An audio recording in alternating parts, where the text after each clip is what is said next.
so beautiful, and I tell her every day.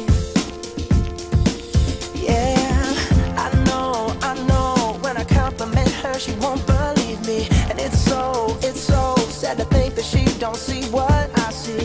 But every time she asks me, do I look okay, I say, when I see your face, there's not a thing that I would change, 'cause you're amazing, just the way you are. Si Ann ay maalalahanin. Madalas sinatawagan kami pag hindi na pumunta dito. Kumusta si daddy niya, anong naramdaman, at kung ano ang gustong pagkain para pumunta siya. Pinagdadala. Si Mary Ann ay naging successful sa napili niyang field of endeavor. Nagsimula siya bilang staff nurse sa St. Joseph Hospital, and then a clinical instructor at BPSU. Then, naging din siya ng midwifery and nursing. At ngayon siya ay isang campus director. Si Mami Ann ay sweet na tita dahil ina siya sa aming lahat. At the same time, generous, hindi lang materially, pati na rin sa pagmamahal. Si Mommy ay isang disciplinarian. Marami siyang sinasabi na nag-aaral pa kami. Lagi sinasabi na pag-uwi namin from school, kailangan gawa na yung assignment.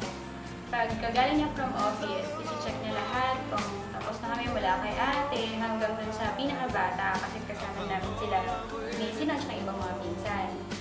Ganun kami tinuruan ni Mommy na magsunod dun sa mga rules niya, lalo na sa pag-aaral. Sinusunod ko talaga yun. Maalalahanin naman kung mayroong gamit na kaya niyang bilhin, binibili, at yung mga bagay na na-appreciate naman niya, gano'n.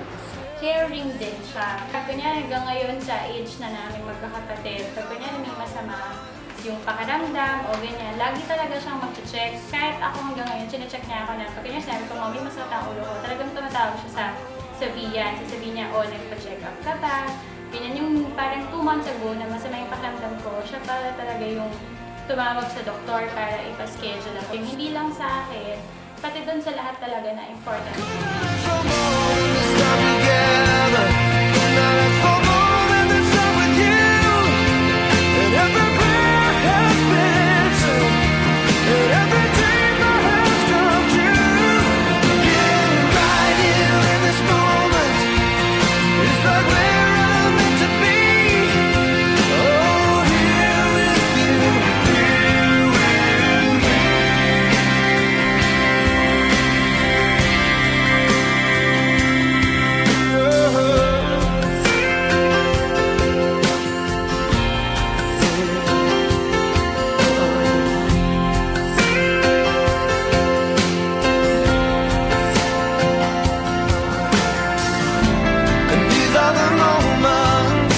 Thank God that I'm alive, and these are the moments I remember all my life.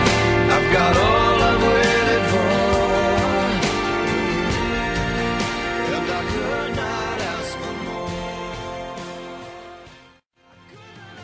Mami Ann, happy birthday. Thank you po sa lahat ng tulong, and I wish you good health. God bless. I love you. Happy birthday, Mary Ann. I wish you all the best in life.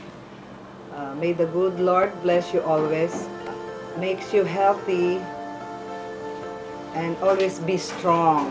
Happy birthday. I love you, sis. Mommy, salamat sa lahat. Tsaka, yung sasabihin ko lang kay Mommy, regardless of kung ano yung nangyari sa lahat, proud pa rin ako kung paano niya kami pinalaki. Siya, kung paano niya pinurusige talaga mag-isa na panindigan kaming apat. Tsaka syempre hanggang sa mga apo niya ngayon. Talagang naman, kasi inisip ko, kunyari ibang tao, di ba? Ibang course ng decision, tsaka ng path yung iti-take para may karamay na palaking kami. Pero ako proud ako na Iyon yung inano ni Mommy. Parang sinacrifice niya yung sarili niyang happiness para sa amin. Happy birthday, Mother! We love you! Happy birthday, Ann. Sana'y huwag kang magkakasakit. Abutin ka pa ng maraming taon para sa mga anak, sa mga apo, at sa aming lahat. I love you. Anak, kami mga gulang mo ang lagi tumatawag kay Panginoon Diyos. Sana huwag magkakaroon at sana'y huwag kayong magkakagalit. Lagi papakita nyo ang kabutihan sa inyong mga anak at lalo-lalo na sa aming mga magkulang. Happy birthday, Happy birthday, anak. anak. We love We you love very much. you very much. My